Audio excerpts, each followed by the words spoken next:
देखो बेटा, current carrying loop placed in uniform magnetic field, पर आपां ਕਿਹੜੀ ਲੂਪ ਡਰਾ ਕਰਨੀ ਹੈ एग्जाम ਦੇ ਲਈ? Rectangular loop. तो रैक्टेंगुलर लूप ड्रॉ करके बेटा तो आ गई थोड़ी रैक्टेंगुलर लूप। ਇਹਦਾ ਆਪਾਂ ਨਾਮ ਰੱਖ ਦਿੰਦੇ ਆ PQRS। तो ਇਹਦੀ ਇੱਕ ਸਾਈਡ ਦੀ ਲੈਂਥ L है, दूजी साइड की लेंथ B है, और रेक्टेंगुलर होने करके तो area of rectangular loop PQRS कितना हो गया? लेंथ इंटू ब्रेड, तो ए के बराबर है ना, L इंटू बी ए के बराबर है एरिया। तो ए नोट कर लेना आप ना। अच्छा, फिर बेटा आप मान लें कि ये जी लूप है, ये करंट फ्लो हो रहा वो करंट स्टैडी करंट है, और वो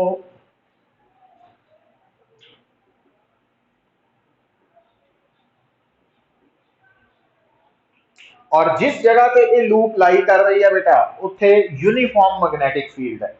तो यूनिफॉर्म मैग्नेटिक फील्ड आप रिप्रेजेंट कर दें। तो यूनिफॉर्म मैग्नेटिक फील्ड, तो तुसी देख रहे हैं uniform magnetic field horizontal direction च है और राइट साइड वाल एक्ट कर रहा है ना, वो थानू नजर आ रहा। अच्छा, हुण इस आर्टिकल नू तुसी इंटरप्रेट किदां करना बेटा कि no doubt current carrying loop uniform magnetic field चलाई कर रही है, पर आप इनू देखना पता किदां वा कि जिद्दां चार current carrying straight conductors magnetic field चलाई कर रहे हैं। क्योंकि आ जी लूप है ना, इहदियां 4 आर्म्स है, PQ QR RS SP,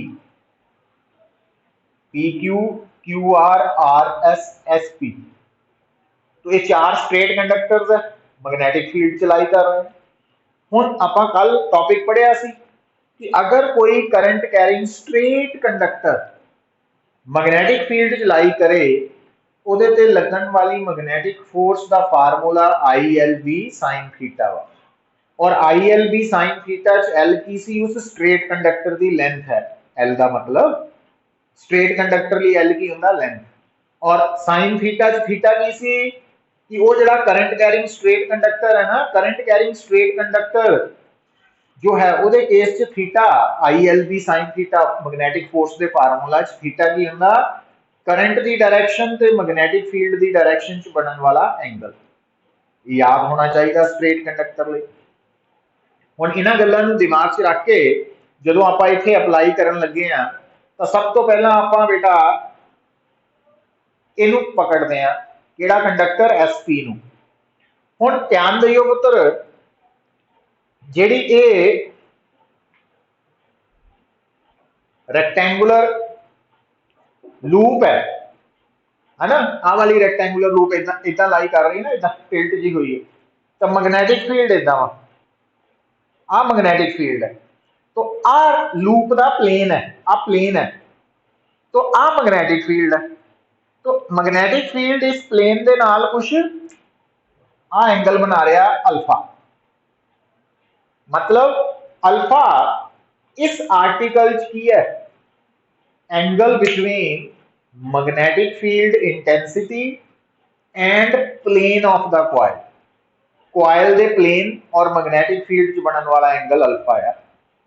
ठीक है ना, मतलब जदों आप किसी भी फार्मूला च एंगल यूज करते हैं तो वो एंगल का मीनिंग की है, वो उत्थे एंगल रिप्रेजेंट की कर रहा, तो वो याद रखना भी बड़ा जरूरी होंगे, क्योंकि उत्थे बड़ी गलती हो जाती है स्टूडेंट्स को। तो इत्थे अल्फा जो एंगल है वो angle between magnetic field and plane of the coil. अच्छा, हुण बेटा सब तो पहला आप कंडक्टर SP नूं पकड़ते हैं, स्ट्रेट कंडक्टर। तो जिहड़ा कंडक्टर SP है ਉਹਦੇ ਚ करंट तो है I, ਉਹਦੀ लेंथ जिहड़ी है वो तो एल ही है, आ लेंथ दोनों की सेम है। मैग्नेटिक फील्ड बी है, और ਜਿਹੜਾ ਆਪਾਂ ਇੱਥੇ ਸਾਈਨ ਲਿਖਦੇ ਆ ਐਂਗਲ, ਉਹ ਐਂਗਲ ਕੀ ਹੁੰਦਾ ਮੈਗਨੈਟਿਕ ਫੋਰਸ ਦੇ ਫਾਰਮੂਲਾ ਚ? ਸਟ੍ਰੇਟ ਕੰਡਕਟਰ ਦੇ ਲਈ ਉਹ ਹੁੰਦਾ ਕਰੰਟ ਤੇ ਮੈਗਨੈਟਿਕ ਫੀਲਡ ਚ ਬਣਨ ਵਾਲਾ ਐਂਗਲ। ਹੁਣ ਜਿਹੜਾ ਐਸਪੀ ਕੰਡਕਟਰ ਹੈ ਇਹਦੇ ਚ ਕਰੰਟ ਆਇਆ ਰੈਡ ਕਲਰ ਦਾ ਤੇ ਮੈਗਨੈਟਿਕ ਫੀਲਡ ਆਇਆ, ਤਾਂ ਆ ਜਿਹੜਾ ਐਂਗਲ ਬਣ ਰਿਹਾ ਦਿਸ ਐਂਗਲ, ये एंगल है 180 डिग्री माइनस अल्फा, क्योंकि यहाँ एंगल अल्फा है ना, तो 180 degree minus alpha sign 180 minus alpha sine alpha, number 1। हुण इस मैग्नेटिक फोर्स की डायरेक्शन भी तो दसनी है, फोर्स वैक्टर किधर नूं होएगी पुत। हुण उहदे लई ध्यान दिओ, आ जिहड़ी कॉइल है आ एस है, आ पी है, तो आ हो गया करंट की डायरेक्शन, आ करंट की डायरेक्शन होगी, जबकि आ की है मैग्नेटिक फील्ड की डायरेक्शन। आ करंट है, आ मैग्नेटिक फील्ड है, तो आप जो राइट हैंड थंब रूल लगाना तो साडे राइट हैंड की फिंगर्स पहला इधर होनी है पुत, फिर फील्ड वाल जानी है ना। एल वैक्टर जिहड़ा हुंदा ना स्ट्रेट कंडक्टर, एल वैक्टर की डायरेक्शन ते करंट की डायरेक्शन सेम हुंदी है स्ट्रेट कंडक्टर लई। तो हुण आ तुहाडे लई, हुण मैं थोड़ा जिहा अपने आप को ईजी करन लई कि आ जिहड़ा तुहाडा इदां वा, आ जिहड़ी है ना, तो इहदे अकॉर्डिंगली आ एस है, आ पी है, तो करंट इदा हो गया, तो मैग्नेटिक फील्ड इधर नूं है, तो करंट तो मैं जो मैग्नेटिक फील्ड वाल फिंगर्स नूं कर्ल कर रहा तो थंब उपर नूं जा रहा, इसका मतलब ये मैग्नेटिक फोर्स किधर नूं लगनी, उपर। समझ आई गल। हुण आ जिहड़ी लाइन टिल्ट आ दिखाई ना, इदा थल्ले नूं आ रही है, थल्ले नूं नहीं है, हॉरिजॉन्टली है लाइन। आ जिहड़ी लाइन है ना, ये इदा इदा वा, तो एक्चुअली ये लाइन जी टिल्ट क्यों दिखाई है, भी आप इंक्लाइंड प्लेन दिखा रहे हैं ना, इस करके 3D डायग्राम है बना रहे हैं प्लेन च, तो इस करके प्रॉब्लम आती है, इनू दिमाग थोड़ा ज्यादा यूज करना पैना, जो नजर आ रहा ਉਹਦਾ हिडन जो मीनिंग है वो देखना पैना सानू, जो नजर आ रहा अखां नू वो नहीं समझना पैना है ना, तां गल पल्ले पैनी है। तो आ हो गई एफ एस पी फोर्स। हुण आ कंडक्टर पकड़ लो एफ क्यू आर, हुण इहदे च करंट भी आई है, लेंथ एल है, मैग्नेटिक फील्ड बी है, साइन, तो आ वाला एंगल क्योंकि हुण करंट इधर नूं है ना, और आ बी है, तो साइन अल्फा। हुण बेटा आ जिहड़ा स्ट्रेट कंडक्टर है, समझ आई गल, आ वाला जिहड़ा स्ट्रेट कंडक्टर है, इस स्ट्रेट कंडक्टर दे विच जिद्दां हुण आ वाला करंट है ना, आपां इहदे पैरेलल मैं इदां शो कर रहा, तो आ करंट इधर नूं जा रहा, मैग्नेटिक फील्ड इदां वा, तो करंट और मैग्नेटिक फील्ड च जो मैं करंट वाल तो मैग्नेटिक फील्ड नूं करल कर रहा उंगलां, तो थंब नीचे नूं जा रहा, तो इट मीनस मैग्नेटिक फोर्स नीचे नूं है। अच्छा हुण तुसीं की नोट कर रहे हैं, आ दोनों फोर्सिस जिहड़ियां ना, दोनों के मैग्नीट्यूड्स इक्वल है, दोनों दियां डायरेक्शंस ऑपोजिट है, और दोनों के लाइन्स ऑफ एक्शन सेम है ना, इको लाइन के अलॉन्ग एक्ट कर रही हैं। अच्छा हुण आ जाओ इस कंडक्टर पे आ जाओ, आ जिहड़ा कंडक्टर है ना, ये वर्टिकल डायरेक्शन च इदां है, जबकि मैग्नेटिक फील्ड हॉरिजॉन्टल है, मीनस मैग्नेटिक फील्ड ते करंट च एंगल 90 डिग्री है इन्हां लई। समझ आई गल। हुण 90 डिग्री एंगल का मतलब मैग्नेटिक फोर्स मैक्सीमम है, कितनी है, तो उसका नाम आप रख सकते हैं, आ कंडक्टर है पी क्यू, तो इस पी क्यू कंडक्टर च करंट आई है, पर इसकी लेंथ हुण एल नहीं है, बी है, साइन 90। हुण ये मैक्सीमम फोर्स है पुट, ये मैक्सीमम फोर्स है, और वो मैक्सीमम फोर्स असीं फ्लैमिंग्स लैफ्ट हैंड रूल तो भी दस सकते हैं, किदां दसनी है। हुण आ जिहड़ा करंट है ये नीचे नूं इदां, मैग्नेटिक फील्ड इदां वा, आ फील्ड की डायरेक्शन, आ करंट की डायरेक्शन, तो फोर्स की डायरेक्शन की बनूगी। हुण इधर देखो फर्स्ट फिंगर फील्ड वाल, करंट नीचे नूं है, तो है ना, तो थंब बाहर नूं आ रहा, इसका मतलब आ फोर्स इदां लग रही है। हुण आ जिहड़ी फोर्स लग रही है ना, आ वाली फोर्स इदां लग रही है, ये फोर्स नूं इदां शो करन लई हुण स्पेस का ड्रा नहीं ना मैं कर सकदा, तो इनू आपां इदां शो कर सकते।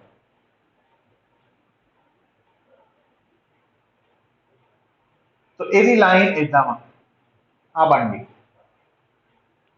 अच्छा, हुण आ जाओ इस कंडक्टर पे आर एस। हुण आ जिहड़ा कंडक्टर है, ये करंट आई है और यदी लेंथ भी बी है, साइन 90 है, क्योंकि ये भी वर्टिकल कंडक्टर है, तो 90। तो ये भी मैक्सिमम फोर्स लग रही है, मैग्नेटिक फोर्स, और डायरेक्शन राइट हैंड हम रूल तो भी कट सकते हैं, तो फ्लैमिंग लैफ्ट हैंड रूल तो भी कट सकते हैं। Fleming left hand rule apply करिए, फर्स्ट फिंगर फील्ड वाल। हुण आ जिहड़ा कंडक्टर है, ये करंट उपर नूं ते फील्ड इदां करंट उपर नूं है, तो हुण उहदे अकॉर्डिंगली मैं हाथ की सैटिंग की करांगा इदां, आ फील्ड वाल, आ करंट वाल ते थंब अंदर नूं, है ना। तो हुण आ फोर्स इदां लग रही है इनवर्ड, उन्होंने शो करने लिए मैं इदां शो करता ना अंदर नूं, मतलब परपेंडिकुलर टू द प्लेन है। तो आ फोर्स है एफ आर एस। हुण तुसीं नोट की कर रहे हैं, इस कॉइल ते कुल 4 फोर्सेस लग रही हैं। इस फोर्स का मैग्नीट्यूड और इस फोर्स का मैग्नीट्यूड बराबर है, तो डायरेक्शंस ऑपोजिट है। इस फोर्स का मैग्नीट्यूड और इस फोर्स का मैग्नीट्यूड बराबर है, डायरेक्शंस ऑपोजिट है, तो नेट फोर्स 0 हो गई। नेट फोर्स हो गई 0। और वो आप पहला भी दसिया सी ना कि करंट कैरिंग कॉइल के उपर जो भी वो यूनीफॉर्म मैग्नेटिक फील्ड प्लेस्ड है, तो नेट फोर्स 0 होगी। तो नेट फोर्स तो हो गई 0। पर हुण अगली गल सुनो पुत्र, एक टर्म फर्स्ट यूनिट च भी मैं दसिया सी, हुण भी दोबारा दस रहा, अगर थोड़े सामने ना किसी बॉडी के उपर दो फोर्सेस लगन, दोनों के मैग्नीट्यूड्स बराबर होन, दोनों दियां डायरेक्शंस ऑपोजिट होन, ते दोनों के लाइन्स ऑफ एक्शंस डिफरेंट होन, तो वो कपल बनादियां। कपल मतलब रोटेशनल इफेक्ट पैदा करदियां दो फोर्सेस, और उन्होंने रोटेशनल इफेक्ट को मेजर करने के लिए, एक्सप्रैस करने लिए असी टर्म यूज करते हैं मोमेंट ऑफ कपल या टॉर्क। तो हुण देखो बेटा, आ जिहड़ियां दो फोर्सेस है, नो डाउट इक्वल भी है, ऑपोजिट भी है, पर दोनों के लाइन्स ऑफ एक्शन सेम है, इस करके ये तां कपल नहीं बनाएंगे, मतलब इन्हां दोनों करके कोई रोटेशनल इफेक्ट नहीं आएगा।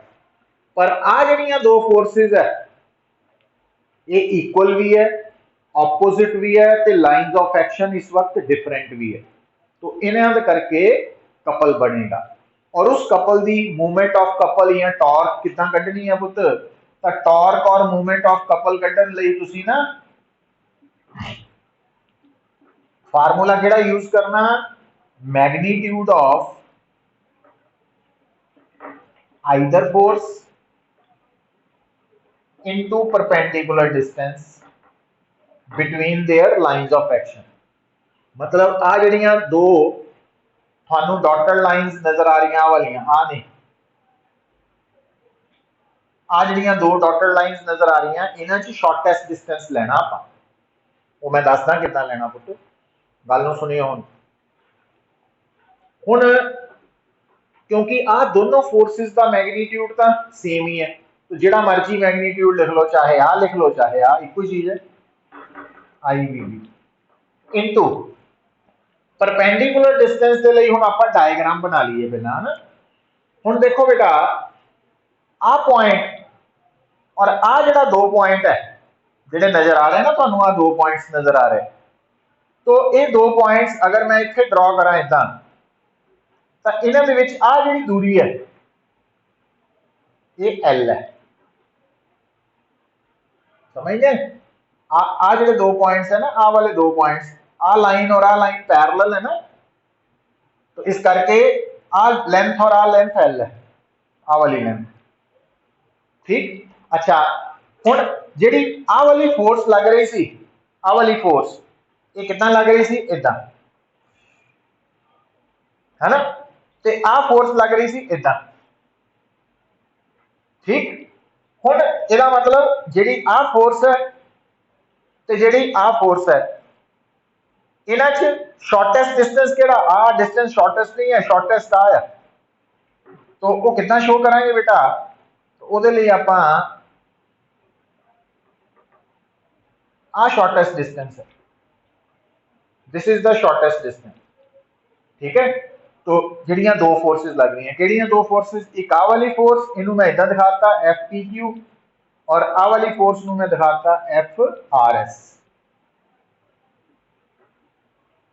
तो इन्हां दे विच शॉर्टेस्ट डिस्टेंस आया दोनों दे विच, तो आ एंगल कितना पुत्र, हुण समझियो गल थोड़ा जिहा ना, तो आ जिहड़ी लाइन है देखो, आ वाली जिहड़ी डॉटेड लाइन है, आ वाली डॉटेड लाइन, आ लाइन क्यू आर दे पैरेलल है, आ लाइन है, आ वाली लाइन क्यू आर दे पैरेलल है, और आ डॉटेड लाइन इस ग्रीन लाइन दे पैरेलल है। हुण ग्रीन लाइन और क्यू आर लाइन च एंगल कितना, अल्फा, तो इसका मतलब आ एंगल भी अल्फा है, और अल्फा किहदे च एंगल सी, मैग्नेटिक फील्ड ते प्लेन ऑफ कॉइल च एंगल। हुण बेटा आपां नूं आ डिस्टेंस चाहिदा, आ डिस्टेंस कितना वा, एल कॉस अल्फा, क्योंकि राइट एंगल ट्राइंगल है, बेस हाइपोटेन्यूज, तो कॉस अल्फा की हो गया बेस ओवर हाइपोटेन्यूज, तो फिर बेस की हो गया हाइपोटेन्यूज इनटू कॉस अल्फा, तो इट मींस अब आएगा एल कॉस अल्फा। तो टॉर्क आ गई बेटा आई, हुण बी एल का जो प्रोडक्ट है वो ए है, बी कॉस अल्फा। तो इस आर्टिकल नू डिराइव करते वक्त आपां नंबर ऑफ टर्न्स इको मन्नीए, तो जे नंबर ऑफ टर्न्स n होन, if the coil is having n turns, तो फिर टॉर्क आ जाएगी N I A B cos alpha. पर हुण देखो ये जिहड़ा टॉर्क का रिजल्ट आया ना, N I A B cos alpha, इहदे च अल्फा का मतलब की है, angle between magnetic field and plane of the coil. हुण थोड़ी जिहड़ी आ कॉइल है पुता वाली कॉइल है ना, तो आ मैं जिहड़ा पेन दिखा रहा थानू, ये पेन की है इस प्लेन दे परपेंडिकुलर है, तो ये जिहड़ा पेन है ना, ये की दस रहा, ये एरिया वैक्टर की डायरेक्शन भी दस रहा, ये मैग्नेटिक मूवमेंट की डायरेक्शन भी दस रहा है ना, क्योंकि ये normal to the plane of coil है आ वाला, ठीक है।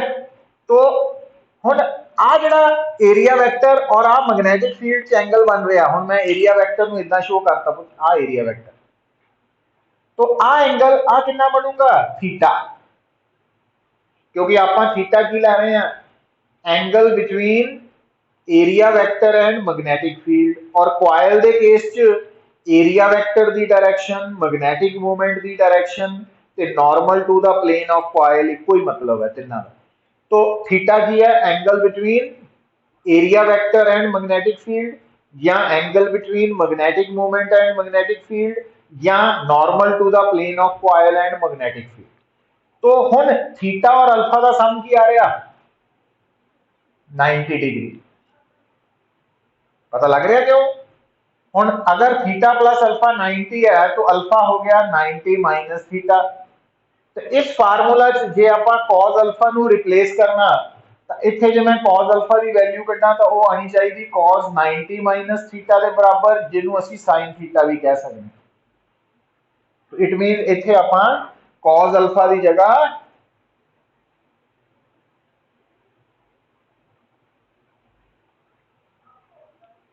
जिहड़ा मैं शुरू च दस्सिया ही रिजल्ट वो आ गया है ना। पर हुण ध्यान रखियो पुत, ध्यान की रखना, गलती कित्थे होनी, हुण अगर मान लो तुहानू किसी numerical they which number of turns in coil भी पता, करंट भी पता, एरिया भी पता, मैग्नेटिक फील्ड भी पता, पर उन्हें कहता कि angle between magnetic field and plane of coil is 30 degree. तो टॉर्क निकालने लई जे तुसी आ फार्मूला यूज किया तो ये थीटा 30 डिग्री लै लिया तो गलत हो जाना। क्यों? क्योंकि थीटा तो normal to the plane and magnetic field है, ना कि plane of coil and magnetic field. इस करके वो एंगल अल्फा है। तो उस अल्फा नू तुसी थीटा च कन्वर्ट कर सकते हैं कितना 90 माइनस अल्फा करके, है ना, क्योंकि अल्फा प्लस थीटा का सम 90 है ना, तो उन्होंने थीटा च कन्वर्ट करना।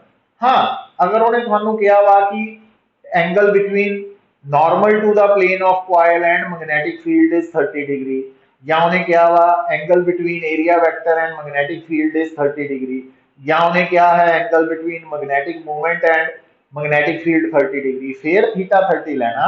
जी उन्हें क्या plane of coil and magnetic field का एंगल 30 डिग्री, फिर वो अल्फा आ उन्होंने पहला थीटा च कन्वर्ट करके तो ये पुट करके टॉर्क कट सकते। तो लिख लो न्यूमेरिकल। समझ आई है बेटा इतने तक?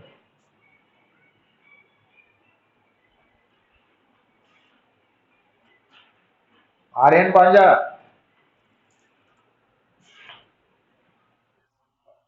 नारायण,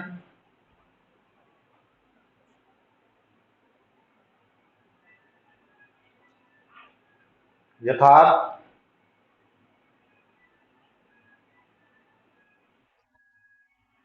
लक्ष्य, समरीत, हरमन,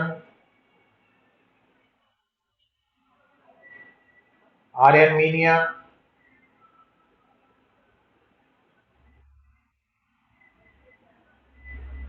चिराग।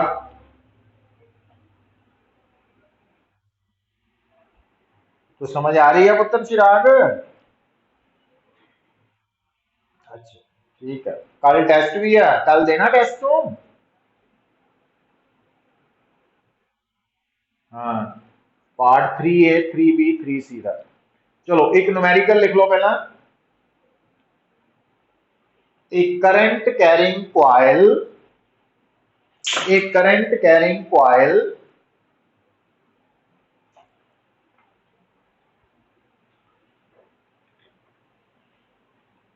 having number of turns, having number of turns 500,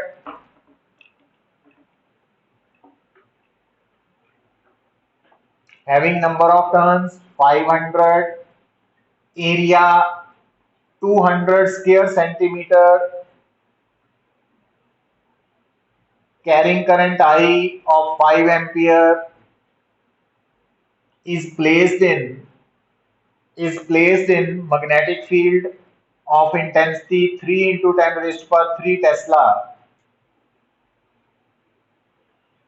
such that magnetic field is making